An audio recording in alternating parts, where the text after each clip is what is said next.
Pozdravljeni. Na vrsto je prišel tudi zadnji brifing velike nagrade Singapurja. Poglejmo si skupaj, kaj moramo vedeti pred začetkom nedeljske dirke.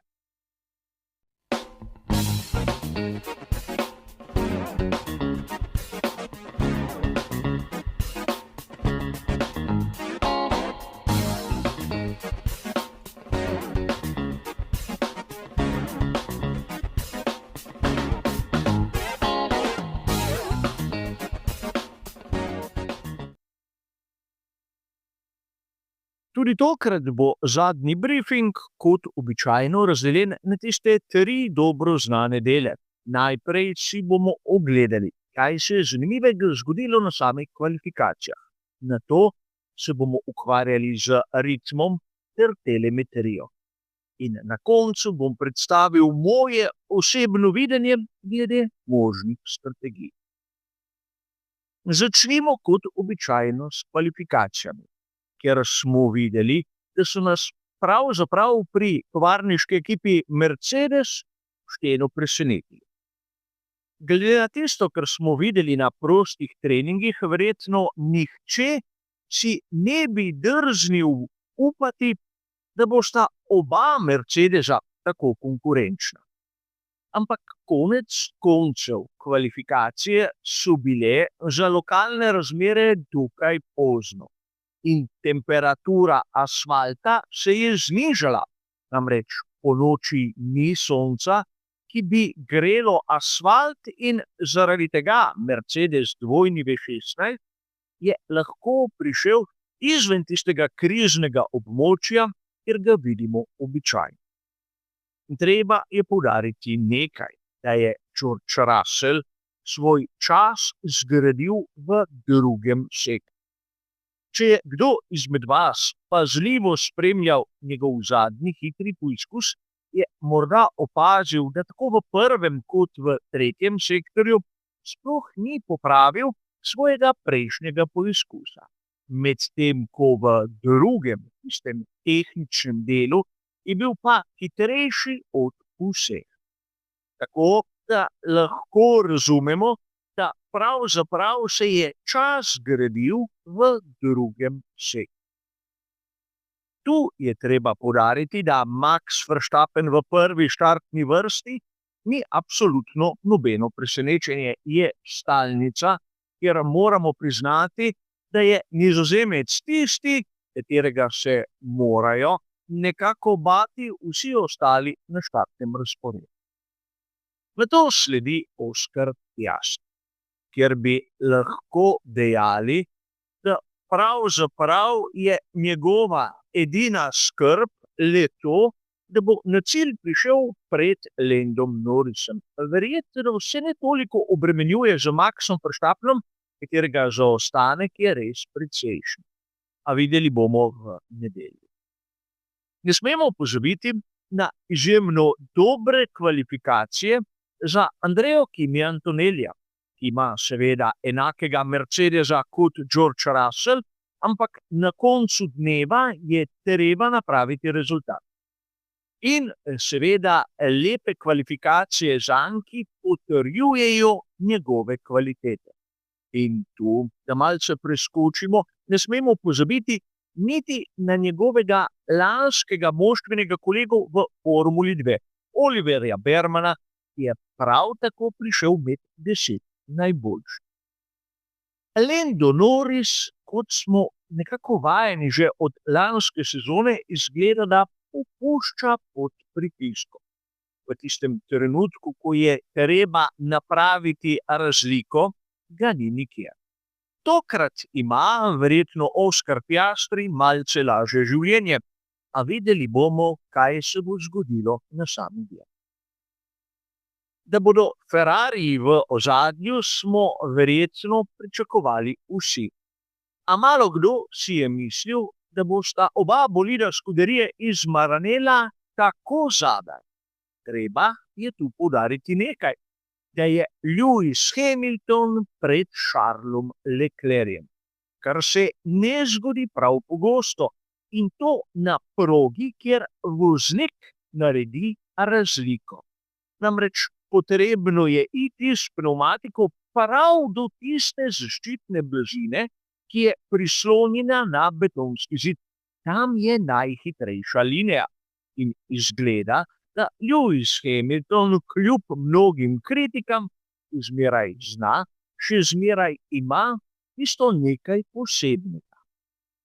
In tu bi se lahko začeli spraševati, zakaj je Ferrari tako v ozadju v primerjavi z ostalimi. Odgovor na to bomo dobili sicer v naslednjem razdelku. Treba je povedati, da sem sam pričakoval nekaj malega več od ekipe Williams, ker sta oba bolida izpadla v drugem delu kvalifikacij in prijetno me je presenetil Fernando Alonso.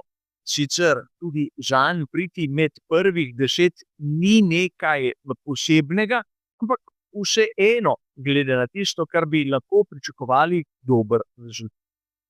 Yuki Tsunoda je zopet izpadel iz tistega boja, kjer bi ga lahko pričakovali, in sam menim, da ga v naslednji sezoni zagotovo ne bomo videli več v ekipah, ki so pod kontrolo Red Bulla. Ampak, če malce povzamemo, kaj nam kaže štartni razpored, bi lahko rekli, da bomo tu videli lepo napeto razburljivo dirko, kjer ni nič še odločenega. Prav to, da imamo Russella tam spredaj, je poživitev in morda bomo videli na najvišji stopnički nekoga drugega v primerjavi s tistim, kar smo gledali na zadnjih nekaj let. A verjetno sedaj mnoge izmed vas zanima, kakšen ritem lahko pričakujemo od ekip na jutrišnji nedeljski dirki. In tu je treba povedati, da na drugem prostem treningu smo imeli tisti dve rdeči zastavi, kar je malce zameglilo pravo razmerje sil, ampak vseeno, če vzamemo tisto najbolj splošno projekcijo, ki jo lahko dobimo na uradni spletni strani Formule 1, bi lahko dejali, da je McLaren tam spredaj, kar je seveda očitno, ampak da Red Bull zaostaja za približno četrt sekunde na krog, se mi meni osebno zdi malce pretirano. In tudi to, da imamo Ferrarija, ki zaostaja za tretjino sekunde, in Mercedes, ki je za njim za celo desetinko, se mi tudi ne zdi neki pravi pokazatelj. Nato v nadaljevanju vidimo, naprimer, da je na vrsto prišel Racing Bulls, nato Williams, Aston Martin, Sauber, Haas in seveda na koncu Alpine. Projekcija kot taka je pod vplivom izjemno kaotičnega drugega prostega treninga, kjer mnogi niso napravili tistega pravega stinta, da bi razumeli sam ritem. Tako da bi lahko dejali, da je zagotovo prva ekipa, katera je kazala najboljšo formo, McLaren. Seveda Max Verstappen z Red Bullom je tisti, ki se lahko vmeša v boje, in Mercedes je lahko boljši predvsem v tisti drugi polovici dirke. Namreč, če bi Russellu uspelo ohraniti vodilni položaj za približno prvih 20 krogov, bi se lahko tu nekako nadela celo zmaga za srebrno puščico. A videli bomo, kaj se bo zgodilo. Tu pa seveda tisto, kar sem vam obljubljal malce poprej. Zakaj pri Ferrariju so imeli takšne gromozanske zaostanke? Verjetno se kdo spomni v tistem prispevku pred kvalifikacijami, da sem med zanimivostmi omenil, da Ferrari je imel na zadnjem aerodinamičnem stabilizatorju rešitev, ki ni nudila toliko oprijema kot pri ostali konkurenci. Vsaj tako je izgledalo z prostim očesom. In sedaj, če primerjamo praktično telemetrijo obeh McLarenov in obeh Ferrarijev, sicer gre za podatke iz drugega prostega treninga, bomo takoj ugotovili, da prav v drugem tehničnem sektorju je nastala tista velika razlika. In če ste bili pozorni med samimi kvalifikacijami, sta tako Lewis Hamilton kot Charles Leclerc po koncu drugega sektorja imela približno med 4 in 5 desetinkami zaostanka za tistim najboljšim časom. Kar nam pove, verjetno, da so pri Ferrariju, vsaj kar se tiče kvalifikacij, ubrali rahlo napačno smer. Vsaj takšen je moj občutek. Namreč videli smo, da se je najhitrejši čas zgradil v drugem sektorju in prav tam z pomanjkanjem oprijema na pogonski osi so izgubili marsikaj. A videli bomo, kaj se bo zgodilo na sami dirki.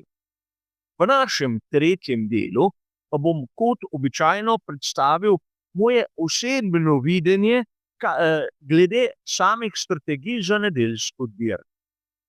In tu je treba povedati, da kljub temu, da so zvišali tisto hitrost v pit laneu, sam še zmeraj verjamem, da bomo gledali dirko z enim postankom, ukolikor ne bo prekinitev varnostnih avtomobilov ali kaj podobnega.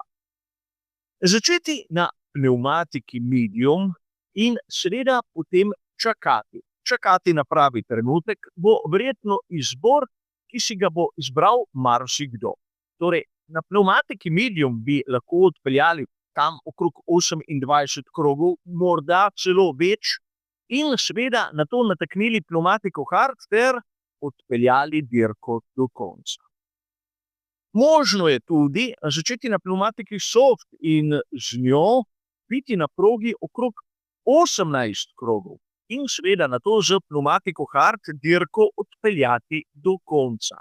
Sicer ta druga varianta je nekoliko bolj počasna. Ampak kot vidite na sami grafiki, je možno tudi zadeve interpretirati v obratnem vrstnem redu. Začeti na pnevmatiki hard in na to čakati tisti pravi trenutek za samo menjavo. Sedaj, če pride na primer varnostni avtomobil malce prej na progo, bi se lahko nadaljevalo s pnevmatiko medium, če pride rahlo kasneje pa z pnevmatiko soft. Ampak to je varianta, ki bi prišla v poštev za one, ki bi dirko začeli malce bolj zadaj.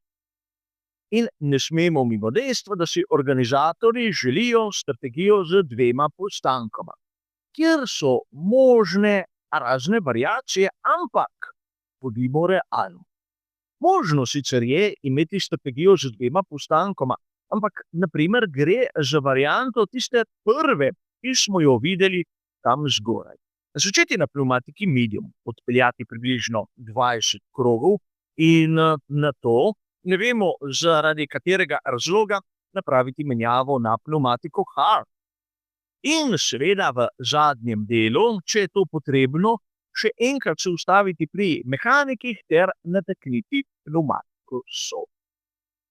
Jasno vam je, da ta zadnja varianta je tam le zato, da pokažem, da je možno dirko odpeljati seveda z 2 postankoma, ampak v to rešitev brez varnostnega avtomobila ali rdeče zastave v pravem trenutku enostavno ne verjamem. A kljub vsemu pred samo dirko v tistem prvem srečanju v živo bom predstavil primerjavo moje napovedi in seveda tistega, kar bo nekaj ur pred samo dirko objavil Pirelli. A brez skrbi, v ponedeljek, ko bomo imeli tudi klasični komentar, bo v zadnjem delu krajša analiza tako napovedi, kot tudi tistega, kar so ekipe v resnici pokazale na progi. Ampak kar se tiče našega zadnjega briefinga, kot ste razumeli, je to vse. Hvala za vašo pozornost in nasvidenje.